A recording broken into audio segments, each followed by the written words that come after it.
Olá, prezados e prezadas. Mais uma vez estamos aqui para divulgar o boletim semanal do Sindicato das Autoescolas e Centro de Formação de Condutores no Estado de São Paulo.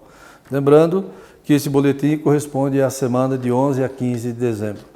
Tá ok? Essa semana tivemos uma reunião com a diretoria do Detran, diretoria de habilitação, diretoria de sistema, a gerência de credenciamento, vários setores estiveram presentes nessa reunião, onde falamos sobre diversos assuntos e principalmente sobre o SEI, não é? Sistema Eletrônico de Informações, que nós estamos aí operando esse sistema com muita dificuldade ainda, tá? E logicamente pedindo, solicitando ao Detran para que nós possamos operá-lo da melhor maneira possível, tá? E uma das coisas que nós mencionamos nessa reunião é que alguns serviços que estão no SEI não fazem parte mais do rol de serviços que o CFC possa prestar para o cidadão. Por exemplo, desistência de categoria, quem tem que fazer é o próprio cidadão. Por exemplo, mudança de endereço, alteração de RENASC, enfim. Esses serviços que nos foi tirado é atribuição do cidadão. Ele pode, através do SEI, fazer esse serviço junto ao Detran, ou ir ao poupa-tempo e o poupa-tempo fazer para ele. Tá? O que ocorre é que quando ele vai no poupa-tempo, o poupa-tempo diz que a responsabilidade é do CFC, e não é. Eu acho que é importante que o Detran comunique ao poupa-tempo até onde vão as atribuições do CFC em relação ao processo do cidadão. Agora, é claro que se o cidadão quiser me constituir, quiser constituir você, diretor do CFC, tá? Através de uma procuração com assinatura eletrônica, para que eu faça esse serviço para ele, ele pode. Tá?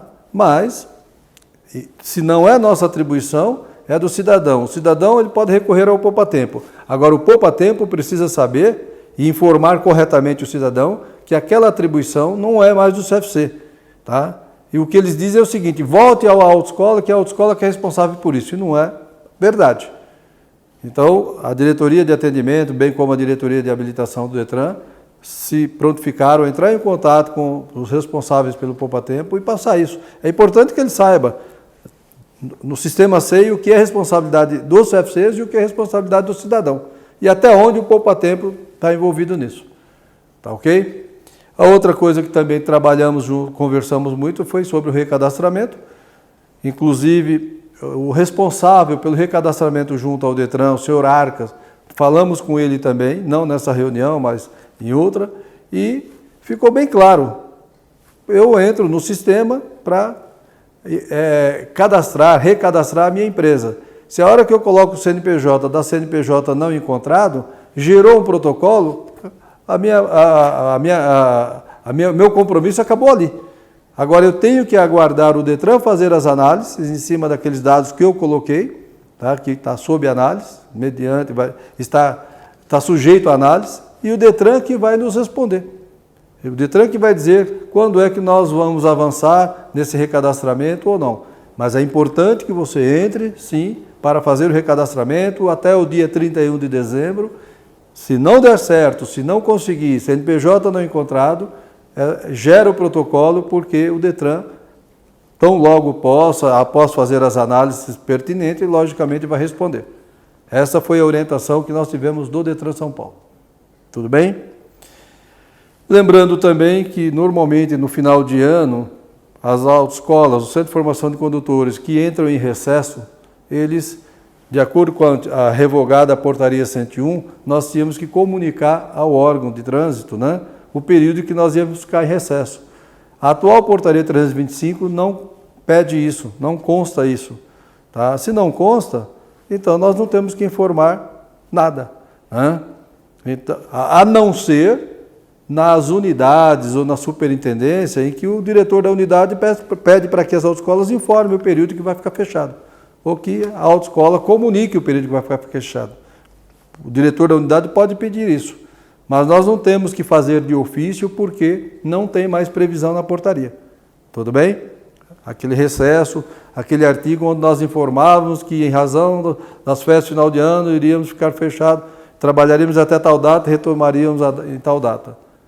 Tá ok? Então não é necessário, salvo se o diretor da unidade onde você está, no seu município, na sua região, o superintendente, pedir para que o CFC informe, comunique o período que ele vai ficar em recesso. Tá? Aqui na capital, a informação que nos foi dada é que a única banca de exame prático que vai, logicamente, ficar desativada nesse período seria a de banca PCD, das pessoas com deficiência. O último exame será no dia 21 e só retomaremos a partir de 8 de janeiro.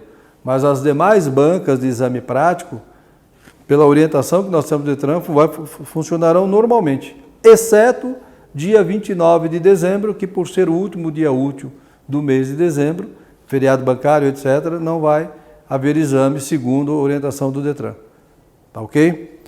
Então, pessoal, era isso que eu tinha para informá-los. Desculpe, lembrando, PL 4474. A PL 4474, tá, foi muito discutido durante todo esse mês aí, em razão do recesso parlamentar, logicamente, deu uma arrefecida no assunto. Isso não significa que nós vamos abaixar a guarda e vamos aguardar que as coisas aconteçam, de forma nenhuma. Vamos continuar mexendo politicamente para que nós possamos fazer frente a essa PL, tá ok? Então, o sindicato, juntamente com os demais sindicatos do país, que aliás eu gostaria de render aqui, certo?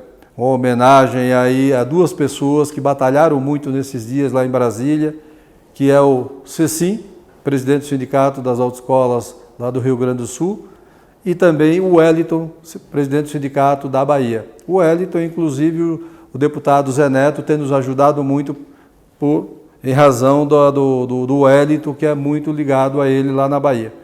Então, essas duas pessoas têm sido bastante o baluarte nosso nessas discussões em relação à PL 4474. Agora, com o recesso parlamentar, dá uma arrefecida e, logicamente, a partir de fevereiro nós vamos continuar aí batalhando para tirar isso de pauta.